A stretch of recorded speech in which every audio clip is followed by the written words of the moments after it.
friends, and welcome back to my channel. Today we are going to be talking about all things Aeschynanthus, aka lipstick plants, and how to keep them happy and healthy and growing strong, flowering, all that kind of thing. But before we get into it though, I just want to say if you're new here and you don't know me already, hi, my name is Emma and I make houseplanty content all over the internet. So if you want to follow along with my houseplanty journey and maybe learn something along the way, stick around, watch some more of my videos, and subscribe to my channel. If you're not new here, welcome back. I really appreciate you returning. Let's get into this. So this here is an Aeschynanthus. Specifically this one is a Marmorata, but they're called lipstick plants typically because of their blooms. On the radicans, the sort of most common lipstick plant that you can find pretty much in any plant shop, they have really red, very much so look like lipstick blooms, and they're really cool and beautiful. All of the different types of lipstick plant bloom slightly differently, but they're named after the sort of main radicans one. I personally don't have that one. I don't know, it doesn't quite appeal to me as much as the ones that I do have. So I have three different types. This one is the Marmorata, also called the Black Pagoda lipstick plant, and this one has some pretty funky fronts of their leaves, but where they really shine is in the back. They are beautiful purple and kind of yellow mottled, and they're really cool and funky, and this is actually the only one that I've got to bloom so far, because the other ones are still quite small, but it's doing phenomenally for me in my care. This is actually the first lipstick plant that I got, and I grew this one from a cutting. I actually grew all of these from cuttings. The next one that I have, which I think is probably my favorite of the three, is this one. This is a variegated Aeschynanthus labianus, I believe it's pronounced. It's spelled like lobianus. But this one is so cool. It very much so gives me Hoya vibes in its sort of leaf type. Whenever people ask me about it, they're like, oh, what's that Hoya there? And I'm like, it's not a Hoya, it's a lipstick plant. And I have found this one also super duper easy to grow. I grew this, I think, from a single cutting. I'll insert a picture because it just mind boggles me how much this one has grown over the time, and just every leaf is different with this sort of variegation on it. I've got some that are much more white in here, and then some that are almost entirely green, and it creates for a really lovely variety of a plant, and it's doing phenomenally. This last one, I will say, is not my proudest. It is not growing as amazing for me as the other ones yet. I am still working on it. It's the newest one I have. This one is an Aeschynanthus Bolero bicolor, and it is another variegated type, but the leaves on this one are like kind of more small and hairy. It still reminds me kind of Hoya vibes, but this one makes me think of Hoya Bella more so than that one, which, I don't know, maybe a Carnosa for that one, I don't know. But this one I just have propagating in some soil, and I think this one has rooted so far. The other three in here, I'm working on it. I've been struggling with these ones specifically. I'm not sure why. Maybe I've just not been paying attention to them as much. But the other ones I didn't pay attention to at all. So I don't know. This one, I'm working on it, and maybe in time it will it'll come through, but for now. But for the most part, I find these to be pretty easy care plants, very low maintenance, and they still grow actually incredibly quickly in my experience. So I highly recommend if you're looking for something a little bit more easy care. And they also make really great hanging plants because they tend to droop down. I don't know why mine has decided it wants to go straight up at the minute. That's quite unusual.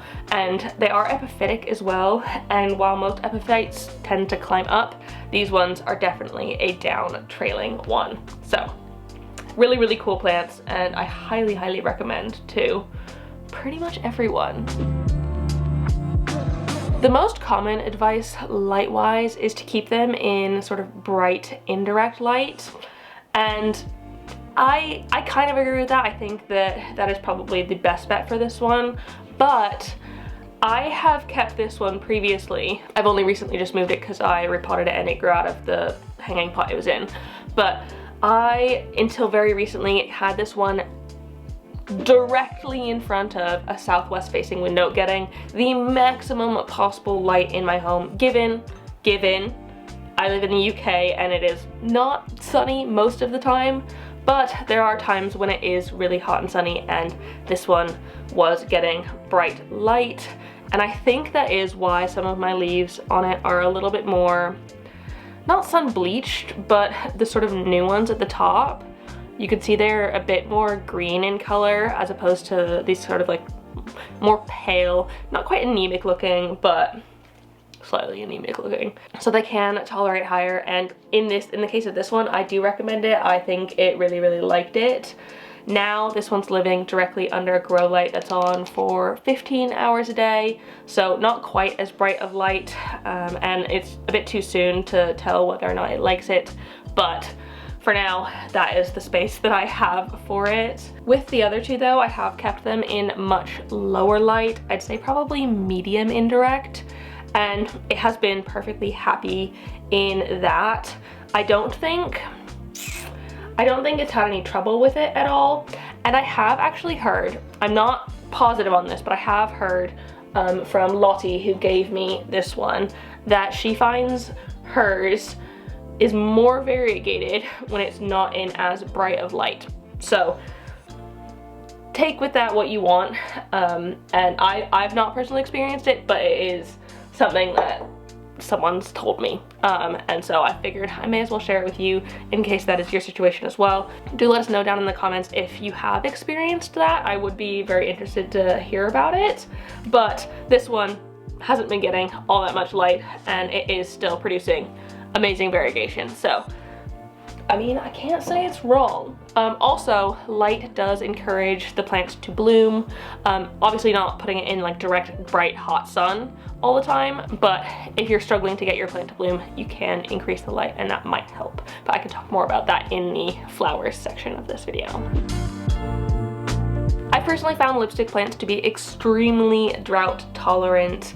In fact, this one needs a good water right now. But they can tolerate not as much water, and because these ones have been in spots that aren't as accessible to me, like hanging spots, I tended to not water them very much at all. I would leave them to be fully dry for quite a while, which is not recommended. I'm sure they would probably prefer to be watered once they're like dry, maybe a couple inches down, but I mean, it's still grown very well for me. I'd be interested to see if it would grow better if I was better at watering it, but they're perfect for someone who is a bit of an underwaterer or someone who might be a little bit more forgetful. This one can tolerate it. They will go a bit droopy if they're thirsty, and if they get too thirsty, they could drop some leaves, so be aware of that. But try and water before they've been dry too long and they will definitely appreciate it. You can test that with a moisture meter or by sticking your finger into the soil and feeling it. Also be aware that they don't like sitting in water. They don't like having their feet wet all of the time. And so when you are watering them, you want to make sure that the soil is thoroughly drenched, because overwatering doesn't have to do with the amount of water that you're putting in at a time. It has to do with how frequently you water. So when you're watering them, get the soil thoroughly drenched and then let it drain out, or if you've got it in a cache pot, empty out the sort of water that's left in here at the bottom and let it sit not in water, and then wait until it's fully dry again before you give it more water, and it should be happy as a clam like that. Their ideal temperatures are between 18 and 27 degrees Celsius, I think 65 to 80 degrees Fahrenheit. Your home should probably be okay for lipstick plants. If you're comfortable, they're probably going to be comfortable. They do come from tropical climates, so they do prefer it a little bit warmer, but again, as long as you're not sitting there cold and freezing, you should be fine. Temperatures below like 10 Celsius, 50 Fahrenheit, you could damage the plant. It could cause leaf drop. So could also cold drafts. So keep them away from drafty windows, places with really cold AC blowing on them. They're not gonna like that. Those big fluctuations of temperature can cause issues. So keep them somewhere fairly warm and with a pretty consistent temperature, and it'll be fine. Like I just said, they are tropical plants, and so they would prefer a bit of humidity, but they're not gonna make a huge fuss if they're not getting what their ideal is. I think their ideal is around like 50 to 70%. I'm sure they could probably tolerate higher, but if your home in general is over 70%, you might be suffering with some other issues. My home tends to fall within that range naturally just because I have a lot of plants. I live in the UK, it's just generally fairly humid here, and it's been absolutely fine for these ones. I don't do anything to supplement their humidity. You can use something like a humidifier to supplement, or you can group plants together and that will naturally boost the humidity in the zone. I wouldn't, however, suggest misting your lipstick plants or your plants in general because it can lead to fungal issues. So avoid having them like sit with water droplets on their leaves. They're not gonna like that very much. Especially these ones here, they are a bit hairy on their leaves, and so the water can get trapped in it weird and can cause all sorts of issues. So don't mist, instead boost humidity in like a humidifier or something like that instead. I would suggest a pebble tray, but typically these are gonna be hanging, and so it's gonna be kind of weird to like have a pebble tray of rocks hanging around them. So that probably wouldn't work for them. I personally fertilize my lipstick plants and all of my plants pretty much year round because I've created an artificial environment in my home with grow lights, and it's warm in here and it's high humidity, and so I don't need to worry about my plants stopping growing during the winter. They might slow down a little bit, and I'll probably be watering them less anyways, so the amount of fertilizer they're getting will be less in general, but I don't stop fertilizing just because they're keeping growing. As long as your plant is continuing to grow, you can still fertilize it, and I'm sure it will still thank you for that. If your plant does go dormant though over the winter, I do suggest stopping because you could risk burning the little roots on this one. I am personally using a houseplant focused fertilizer on this one and all of my plants, and I think that that is quite important because it is formulated for houseplants specifically. If you're using a more all-purpose fertilizer, I would suggest diluting it to maybe half strength because it can be quite intense on plants if it's typically meant for outdoor plants. So keep that in mind, and I do recommend a houseplant focused fertilizer if you can get one. Lipstick plants are not going to like a soil that is too dense and holding of water. They are epiphytes, and so they're gonna prefer something much chunkier, airier, that is well draining. I personally have all of mine actually in Anthurium and orchid soil from Soil Ninja, which is a soil blend that's made for epiphytic plants, and it's really chunky. It's got really nice chunks of bark and zeolite in there, as well as the typical coco coir, worm castings, perlite, activated charcoal, but try and keep it something quite chunky because, like I said earlier, they don't like to sit with wet roots. They don't want to sit in a damp pot for very long, and so having something chunky is really, really good for them. You'll probably need to repot them about once a year. They are fairly quick growing, I have found, and so they will grow out of their pot. Just pot it one size bigger. People tend to suggest you repot it in like springtime. I don't think it really matters. If your plant desperately needs a repot, you should repot it. You can tell it is wanting a repot because the roots will be coming out of the bottom of the pot, and I actually recently repotted this one because it was also pushing itself out of the pot and drying out really, really quickly. So those are some signs if you need to know when to repot. Whatever you do, you want to make sure that you're giving your plant drainage holes when you do repot.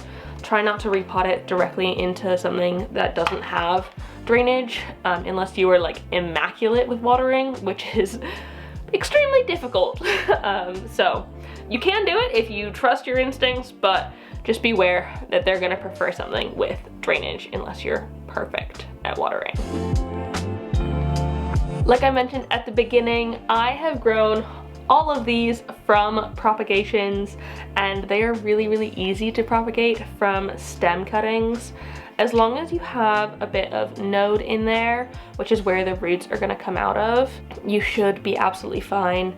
I personally propagated this one in water, I believe, because I had never propagated a lipstick plant before. I never had a lipstick plant before, and so I kind of wanted to see how it was growing, and so I popped it in water to keep an eye on it a little bit better. It rooted really well in there, and when it was rooted, I potted up into this plant, and I don't know if you can see, but I'm pretty sure this is maybe 1 or 2 plants in here, and they've just gone crazy growing out from that. So you don't need to propagate it all that much like you would with like a pothos or something where it doesn't like multiply in the pot. This one, so they'll just multiply. I'm pretty sure this one at one point had just a single vine, and now it's got like 5-6 vines. And I didn't do anything to make it do that. They just kind of do it on their own. So you won't need to propagate this one that much in order to fill out the pot. It will kind of do that automatically. You could probably propagate in sphagnum moss or perlite or something as well. I've personally not tried that, but I don't see why it wouldn't work. And because they're epiphytic, you could propagate it straight back into soil, and as long as you're keeping the soil slightly more moist than you would like the plant when it's properly in there and rooted, it should work out. I personally haven't done that, but I have been recommended that by friends as well, so it's an option. Basically, however you would propagate a Hoya, you could propagate this one and it would be absolutely fine. A huge defining factor of lipstick plants is obviously their blooms. That is what they are named after, and so far I've only been able to get this one to bloom. It is the one I've had for the longest. It is probably my most mature of the 3, and this one bloomed so much. Surprisingly, over the winter time, I have heard that they can bloom year-round, but they prefer spring and summer. For me personally, in my home, I have not experienced that. Mine was blooming most prolifically over the winter time. It was like in constant bloom over like Christmas and January, and I don't quite understand why it was doing that, but I liked it. Typically on the like normal lipstick plants, the blooms are kind of bright red and they look like tubes of lipstick. I found this one, the bloom to me kind of looked like an alien snail. I know that sounds weird, but I really liked it and I thought it was quite fun. The blooms don't tend to have a particularly intense smell. I think they smell pleasant, but not like overwhelming. So if you're looking for a plant to bloom and make your house smell really good, this one probably isn't gonna do that. There are a couple things you can do to encourage your lipstick plants to bloom if that's something that you're trying to do. People suggest a cooler, drier winter time can encourage them to bloom more in the spring. Like I said, I've not done that because mine was blooming in the winter, so I just like kept treating it how it was to keep those blooms coming in. You can also increase light on this one. Obviously don't put it in bright, direct, hot sunlight, but increasing light will encourage it to bloom. And also pruning. Pruning off like the tips of these little vines can encourage more growth and more prolific blooms as well. Amazingly, lipstick plants are considered non-toxic, which is fantastic, which means they're safe to keep around your children and your pets. If they have a little nibble on them, it's not going to be the end of the world. You don't need to worry about bringing them to the vet or anything. It shouldn't cause them much discomfort, but I still wouldn't suggest eating them. They are not considered an edible plant, so if you do eat large amounts of them, it can probably cause some sort of discomfort. I wouldn't suggest it. Don't eat your plants, but if like a curious kid or a dog or something was to go and have a couple bites of it, it's not going to harm them. Also, because they are more commonly hanging plants, they're not really going to be in reach anyways, so nothing to worry about really at all with this one in Toxicity. So that is it. That is everything you're gonna need to know in order to take care of your lipstick plants indoors. These are some really cool plants I have in my collection. They add a really fun bit of texture, and I'm really glad that I have them. So I hope that you got what you needed out of this video. If you did, please give it a thumbs up down below and leave a comment on other houseplants you'd like me to talk about in the future, your experience with Aeschynanthus, and yeah, that kind of thing. I'll also subscribe for more. Thank you so much for watching. I really appreciate it. I hope you're having a fantastic day, and I will see you in the next one. Do not forget to keep growing. Bye!